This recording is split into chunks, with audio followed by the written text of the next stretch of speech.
Hello, topic is comparative statement. अब ये comparative statement क्या है, इसका क्या मीनिंग है, कैसे इसको प्रिपेयर करते हैं, वो हम बाद में देखेंगे। पहले ये देखते हैं कि इस टूल को जनरेट क्यों किया गया था, ये आया कहाँ से ये कंसेप्ट। देखो, कंपनी सबसे पहले eight the end of financial year ये क्या करती है, अपने फाइनल अकाउंट प्रिपेयर करती है। Company at the end of year क्या करती है, अपने फाइनल अकाउंट को प्रिपेयर करती है। उसमें वो कितने स्टेटमेंट को तैयार करती है, 5। Balance sheet, statement of P and L, cash flow statement, statement of change in equity और explanatory notes. At the end of year company ने अपने फाइनेंशियल स्टेटमेंट को प्रिपेयर कर लिया। अब इन फाइनेंशियल स्टेटमेंट को एनालिसिस करने की रिक्वायरमेंट है। विदाउट एनालिसिस इन फाइनेंशियल स्टेटमेंट का कोई मीनिंग नहीं है, यानी हम नहीं जज कर सकते कि कंपनी प्रॉफिटेबल है, लॉस मेकिंग है। पता चल गया कि कंपनी में इतना प्रॉफिट इतना लॉस, लेकिन लास्ट ईयर के कंपैरिजन में प्रॉफिट बढ़ा या कम हुआ, ये भी तो देखना है। दूसरी फर्म के कंपैरिजन में हमारी फर्म कहाँ स्टैंड करती है, ये भी तो देखना है। तो हमें क्या करना है, हमें कंपैरिजन भी करना है, हमें डेटा का एनालिसिस करना है। तो डेटा का एनालिसिस करने के 7 टूल हैं। डेटा को एनालिसिस करने के 7 टूल हैं। पहला है कंपैरेटिव स्टेटमेंट, दूसरा है कॉमन साइज स्टेटमेंट, तीसरा है cash flow statement, fund flow statement, ratio analysis, trend analysis. ये क्या है, ये सारे। एक है ब्रेक इवन पॉइंट एनालिसिस। ये टोटल 7 क्या है, 7 टूल्स हैं जिनके थ्रू हम कंपनी के फाइनेंशियल स्टेटमेंट का एनालिसिस करते हैं। उन 7 टूल में से आज हम सबसे पहला टूल है कंपैरेटिव स्टेटमेंट। आज हम फर्स्ट टूल को डिस्कस कर रहे हैं। तो अब देखते हैं कि कंपैरेटिव स्टेटमेंट का मीनिंग क्या है, क्या होते हैं कंपैरेटिव स्टेटमेंट, कैसे प्रिपेयर करते हैं। देखो, 2 और मोर ईयर्स के, देखो मैंने कितने साल लिए हैं, 2 या 2 से ज़्यादा, कम से कम 2 साल, यानी 2 या 2 से ज़्यादा साल के फाइनेंशियल स्टेटमेंट के जितने भी डाटा हैं, उन डेटा को एक साथ शो करते हैं। उनका क्या करेंगे, कंपैरिजन करेंगे। यानी कंपनी के 2 या 2 से ज़्यादा साल के डेटा को, 2 या 2 से ज़्यादा साल के फाइनेंशियल स्टेटमेंट को जो डाटा हैं उनको एक जगह शो करेंगे। और एक जगह शो क्यों करेंगे, क्योंकि उनका क्या करना है, कंपैरिजन करना है। क्या करना है, कंपैरिजन करना है। तो कंपनी जब अपने फाइनेंशियल ईयर के, करंट फाइनेंशियल ईयर के डेटा को प्रीवियस फाइनेंशियल ईयर के डेटा के साथ कंपेयर करती है, ऐसा कंपैरिजन करने के लिए जो स्टेटमेंट प्रिपेयर करती है, उस स्टेटमेंट को बोलते हैं कंपैरेटिव स्टेटमेंट। अब कंपनी कंपैरिजन खुद का देखो, एक कंपनी का कंपैरिजन करना है, इस साल के डेटा को प्रीवियस ईयर के डेटा के साथ भी कंपेयर कर सकती है, अपने इस साल के डेटा को किसी दूसरी कंपनी के इसी साल के डेटा के साथ भी कंपेयर कर सकती है। तो कंपैरिजन क्या है, कंपैरिजन 2 तरीके से कर सकते हैं। एक है इंटर फर्म कंपैरिजन, दूसरा है इंट्रा फर्म कंपैरिजन। अब इंटर फर्म कंपैरिजन का मतलब क्या है, 2 फर्म का, ए लिमिटेड एक फर्म है, एक लिमिटेड एक कंपनी है। ए लिमिटेड अपना कंपैरिजन बी लिमिटेड के साथ कर रही है। ये दोनों कंपनियां सेम सेक्टर में काम करने वाली होनी चाहिए। मान लो एक ए लिमिटेड एक बैंकिंग कंपनी है, तो बी लिमिटेड भी बैंकिंग कंपनी होनी चाहिए और इनके सेम ईयर के डेटा को कंसीडर करना है। यानी दोनों कंपनियों एक सेम सेक्टर की होनी चाहिए, साथ में दोनों कंपनियों के सेम ईयर के डेटा लेने हैं। अगर ऐसा कंपैरिजन करते हैं तो उसको बोलते हैं इंटर फर्म कंपैरिजन। जैसे ए लिमिटेड बी लिमिटेड का क्या किया गया, कंपैरिजन किया गया, कितना प्रॉफिट ज़्यादा है, कितना लॉस ज़्यादा है, कितनी सेल्स, कितना एसेट्स, कितनी लायबिलिटी, यानी दोनों फर्म के फाइनेंशियल स्टेटमेंट क्या किया गया, कंपेयर किया गया। ऐसा जो कंपेयर करते हैं, ऐसा जो एनालिसिस करते हैं, उसको बोलते हैं cross sectional analysis. Cross sectional रटने की बात नहीं है, देखो क्रॉस कर दिया सेक्शन को, इसका मतलब हमने अब इस कंपनी को दूसरी कंपनी के साथ कंपेयर किया। इस कंपनी के डेटा का लास्ट ईयर के डेटा के साथ कंपेयर नहीं किया, बल्कि इस कंपनी का कंपैरिजन किसी दूसरी कंपनी के साथ किया। इसलिए ऐसे एनालिसिस को बोलते हैं क्रॉस सेक्शनल एनालिसिस। नेक्स्ट हमारे पास इंट्रा फर्म। इंट्रा फर्म का मतलब है कि जिस हमारे पास एक फर्म है ए लिमिटेड, ए लिमिटेड कंपनी का कंपैरिजन ए लिमिटेड कंपनी के प्रीवियस ईयर के डेटा के साथ किया गया। ए लिमिटेड का कंपैरिजन मान लो 2024 के बुक्स ऑफ अकाउंट को तैयार किया गया। 31 मार्च 2025 को कंपनी के फाइनेंशियल स्टेटमेंट तैयार किए गए। अब कंपनी अपने फाइनेंशियल स्टेटमेंट का कंपैरिजन करना चाहती है, लेकिन कंपैरिजन किसी दूसरी कंपनी के साथ नहीं करेगी, बल्कि अपनी ही कंपनी के जो प्रीवियस ईयर के डेटा हैं उनके साथ कंपेयर करेगी। अपनी ही कंपनी के जो प्रीवियस ईयर के डेटा हैं उन डेटा के साथ क्या करेगी, कंपेयर करेगी। ऐसा जो एनालिसिस किया जाता है उसको बोलते हैं टाइम सीरीज एनालिसिस। यानी टाइम चेंज हुआ, यहाँ पर कंपनी चेंज नहीं हुई, बल्कि टाइम के साथ दूसरी जो लास्ट ईयर था उनके डेटा के साथ कंपेयर किया गया, इसलिए इसको बोलते हैं टाइम सीरीज एनालिसिस। या फिर इसको बोल सकते हैं ट्रेंड एनालिसिस। इसमें क्या चेक होता है, इसमें बिजनेस का, कंपनी का ट्रेंड चेक करते हैं। अब यहाँ तो मैंने 2 साल लिए हैं, हो सकता है कि कंपनी पीछे 5 सालों का एक साथ कंपैरिजन कर रही हो, तो उससे कंपनी का ट्रेंड पता चलेगा कि कंपनी ग्रोविंग कंपनी है या फिर डिक्लाइनिंग कंपनी है। अब देखो हमारा टॉपिक क्या है, कंपैरेटिव स्टेटमेंट। अब हमें क्या करना है, हमें तो करना है कंपैरिजन। हमें तो क्या करना है, हमें तो करना है कंपैरिजन। हालांकि कंपैरिजन यहाँ भी हो रहा है और कंपैरिजन यहाँ भी हो रहा है, लेकिन हमारी डेफिनेशन में क्या बोला गया था कंपैरेटिव स्टेटमेंट में कि 2 या 2 से ज़्यादा साल के डेटा लेने हैं। हमने क्या 2 या 2 से ज़्यादा साल के डेटा यहाँ लिए हैं।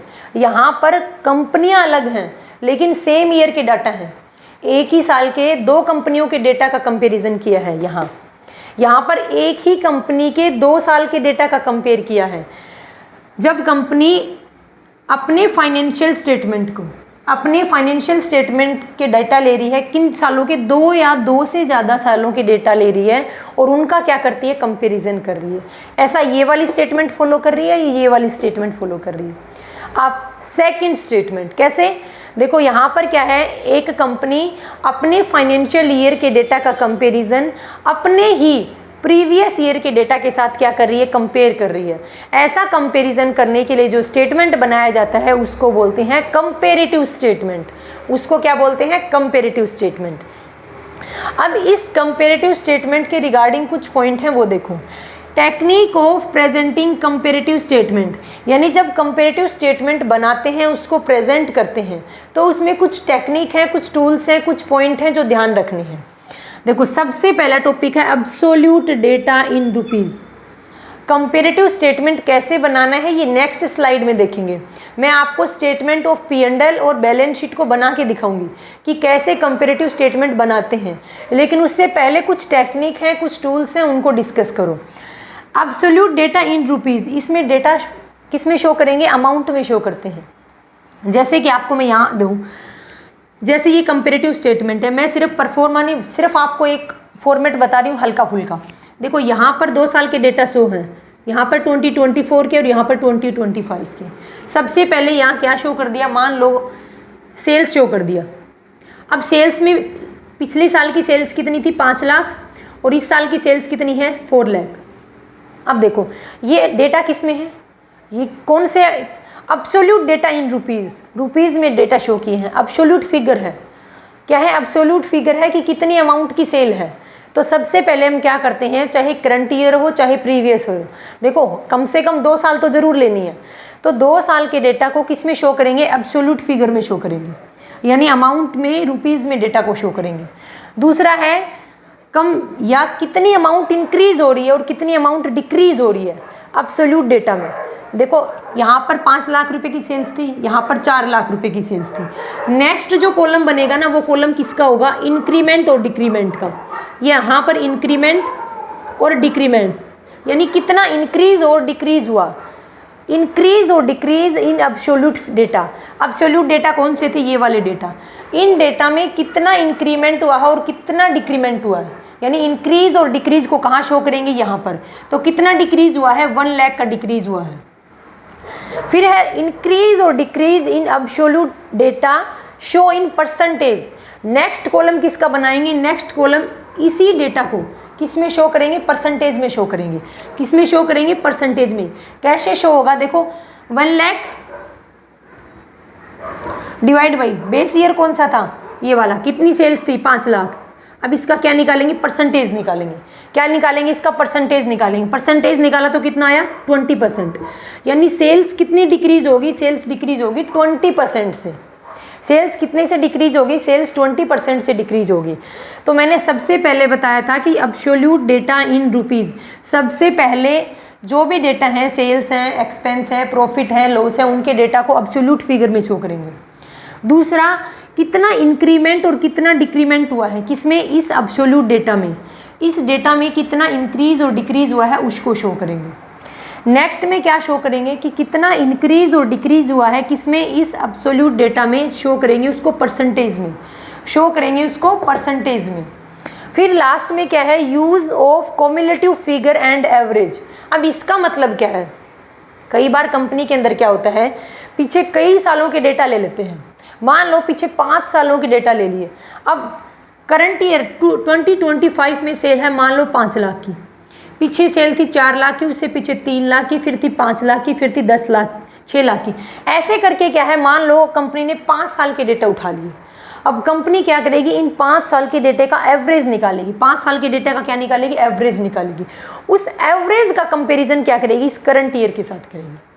कंपनी पीछे 5 साल का एवरेज निकालेगी, इन डेटा का एवरेज निकालने के बाद जो भी अमाउंट आएगी, मान लो अमाउंट इनका एवरेज आता है, उस एवरेज के का कंपैरिजन किसके साथ करेगी, इस करंट ईयर के डेटा के साथ करेगी, इस करंट ईयर के डेटा के साथ करेगी, और फिर उसका क्या निकालेगी, परसेंटेज निकालेगी। तो ऐसा भी हो सकता है कि यूज ऑफ कॉम्युलेटिव फिगर, देखो कॉम्युलेटिव फिगर तो अपने आप हो गई, इन सब का हम क्या करेंगे, ऐड करेंगे, और ऐड करके फिर क्या निकालेंगे, उसका एवरेज निकालेंगे, और इसके बेस पर हम क्या करेंगे, कंपेरिजन करेंगे। तो अब कैसे कंपेरेटिव स्टेटमेंट को कैसे प्रिपेयर करना है, अब अपन वो देखेंगे। हमने क्या देखा अब तक कि कंपेरेटिव स्टेटमेंट क्या है। एक कंपनी की फाइनेंशियल स्टेटमेंट को जब प्रिपेयर किया था, उन स्टेटमेंट में कम से कम 2 साल के, कम से कम 2 या 2 से ज़्यादा साल के फाइनेंशियल स्टेटमेंट को एक साथ शो करेंगे, और उनका कंपैरिजन करेंगे कि कंपैरिजन इंक्रीज है या फिर कंपैरिजन में डिक्रीज है। उस चीज़ का पता किससे चलेगा, इस कंपैरेटिव स्टेटमेंट से पता चलेगा। कई बार क्या है, जो पेपर में क्वेश्चन पुटअप होता है ना, क्वेश्चन पुटअप होता है इन जैसी चीज़ों से, पूछ लिया जाएगा कि क्रॉस सेक्शनल एनालिसिस क्या है। आप क्या बताओगे कि क्रॉस सेक्शनल एनालिसिस में कम से कम 2 कंपनियों के बीच में उनके सेम ईयर के डेटा का कंपैरिजन किया जाता है। पूछ लिया जाएगा कि कंपैरेटिव स्टेटमेंट क्या है। मैंने यहाँ पर इरेज कर दिया, नीचे लिखा हुआ था टाइम सीरीज एनालिसिस, नीचे लिखा हुआ था ट्रेंड एनालिसिस। क्या है टाइम सीरीज एनालिसिस?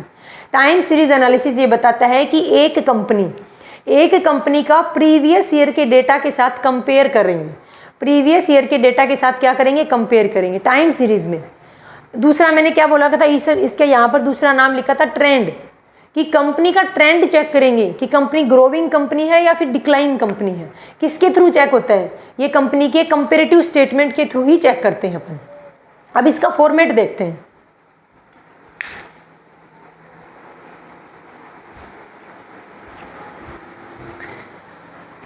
अब देखो हम कंपैरेटिव स्टेटमेंट का परफॉर्मा देते हैं। Comparative statement, comparative balance sheet of A limited, यानी हम सबसे पहले बैलेंस शीट देखेंगे, उसके बाद में स्टेटमेंट ऑफ P&L देखेंगे। तो पहले हम देखते हैं कि comparative balance sheet of A limited की बैलेंस शीट में कैसे कंपैरिजन करके शो करेंगे, यानी एक कंपैरेटिव स्टेटमेंट कैसे प्रिपेयर करेंगे। किसका कंपैरेटिव स्टेटमेंट है, बैलेंस शीट का। जैसे बैलेंस शीट बनाते हैं सेम सीक्वेंस रहेगी। देखो कंपनी की बैलेंस शीट का जो परफॉर्मा है वो हॉरिजॉन्टल नहीं है बल्कि वर्टिकल फॉर्मेट है। कैसा फॉर्मेट है, वर्टिकल फॉर्मेट है। पहले हम लायबिलिटी को शो करते हैं, उसके बाद में हम एसेट्स को शो करते हैं। अगर आपको कंपनी के फाइनल अकाउंट का नहीं पता तो कंपनी के फाइनल अकाउंट की एक सेपरेट वीडियो बना रखी है, फाइनल अकाउंट ऑफ कंपनीज या फिर कंपनीज फाइनल अकाउंट के नाम से। तो क्या है, वो वीडियो चेक कर लेना। उसमें कंपनी के पूरे फाइनेंशियल अकाउंट को, स्टेटमेंट ऑफ P&L अकाउंट को कैसे प्रिपेयर करना है, कैसे उनकी एंट्री होगी, कैसे बैलेंस शीट की सीक्वेंस क्या रहेगी, उसका फॉर्मेट क्या है, उसमें एक्सप्लेन किया है। अब देखो कैसे बैलेंस शीट का परफॉर्मा क्या होता है। सबसे पहले ऊपर बैलेंस शीट लिखते हैं, एज एट किसी स्पेशल डे पे बनाया जाता है, इसलिए यहाँ पर फॉर द ईयर नहीं लिखते बल्कि क्या लिखते हैं, एज एट किस दिन बनाया है, 31 मार्च।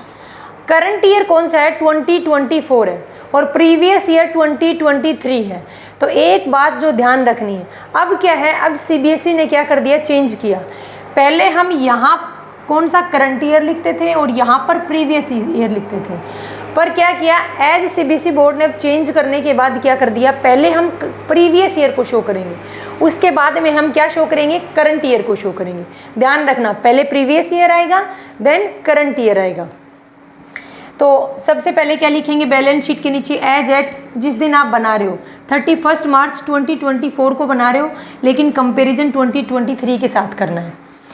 Particulars, note number, same balance sheet का फॉर्मेट है, करंट ईयर और previous year, sorry previous year और करंट ईयर। अब देखो यहाँ पर, यहाँ तक का फॉर्मेट सेम है बैलेंस शीट का, उसके बाद 2 कॉलम एक्स्ट्रा ऐड किए हैं। पहला कॉलम किसका है, एब्सोल्यूट चेंज, हालांकि ये इस कॉलम के अंदर ही लिखना है, बाहर नहीं लिखना, मैंने स्पेस की कमी की वजह से क्या लिख दिया, बाहर लिख दिया। एब्सोल्यूट चेंज इंक्रीज और डिक्रीज, यानी एब्सोल्यूट यानी पूरे डेटा को शो करेंगे कि कितने रुपए का इंक्रीमेंट और कितने रुपए का डिक्रीमेंट हुआ है। फिर क्या है, परसेंटेज चेंज, यानी कितना इंक्रीज और डिक्रीज हुआ, किस में शो करेंगे, परसेंटेज में शो करेंगे।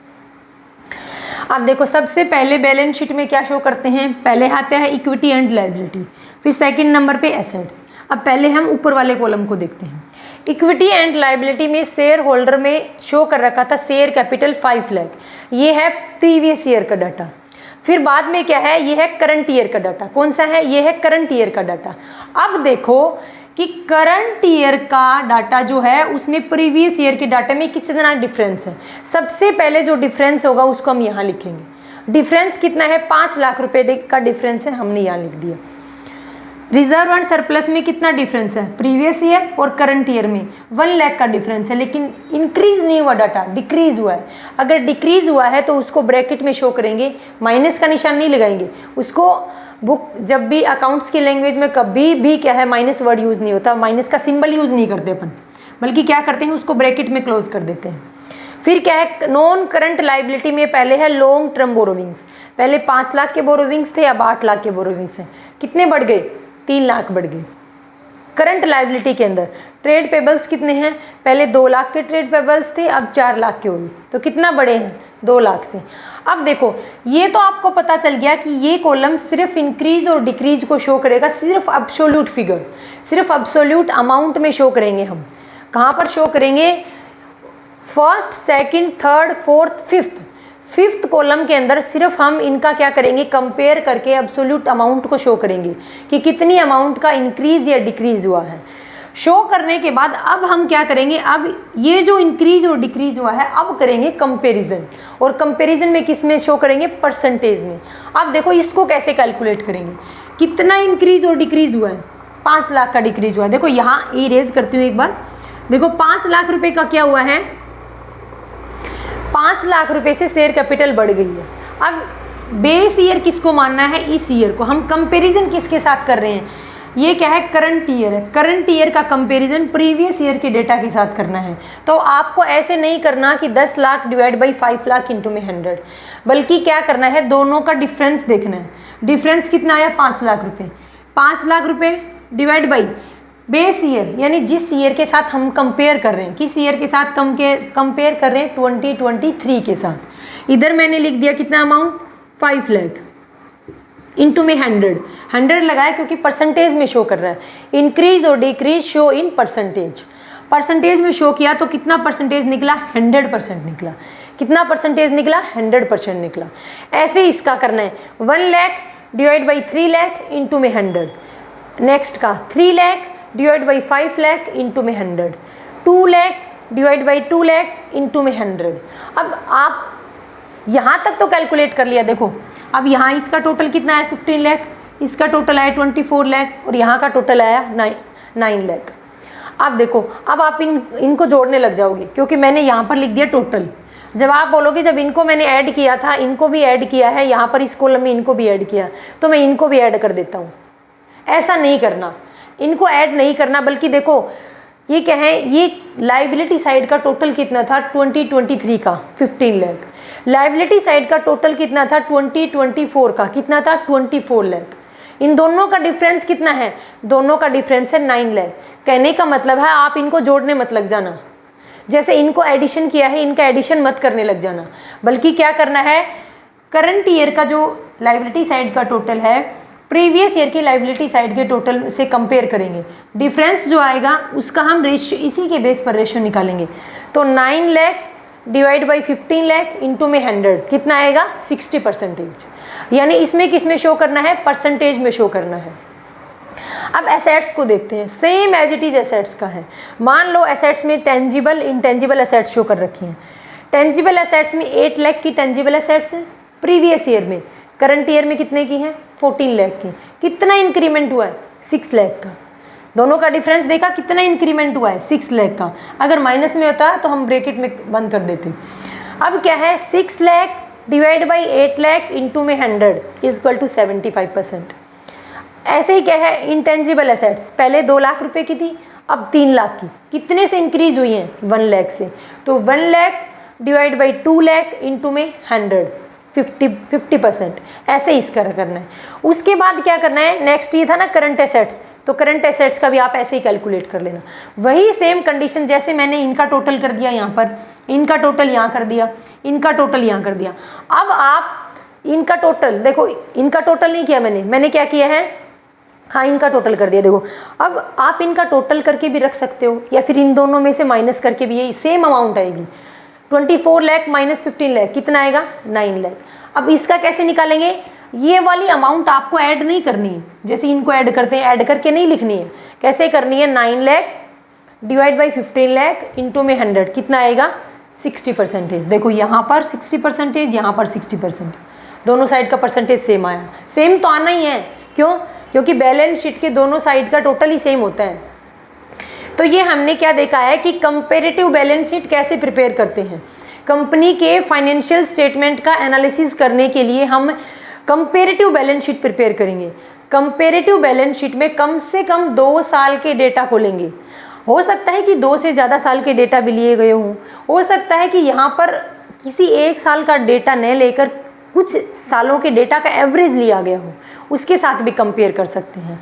बट ऐसे कंपेयर करेंगे, यहाँ आता है previous year, current year, previous year और करंट ईयर का डिफरेंस, और फिर बाद में परसेंटेज कैलकुलेट करते हैं। परसेंटेज कैसे कैलकुलेट करेंगे, जैसे फर्स्ट वाले का बताती हूँ, 5 lakh divide by base year, यानी जिस ईयर को कंपैरिजन करने के लिए लिया गया है, डिवाइड बाई 5 लाख इंटू में 100 लिया है परसेंटेज के लिए। तो ये है अपना comparative balance sheet of A limited. अब हम देखते हैं कि statement of P&L of A limited.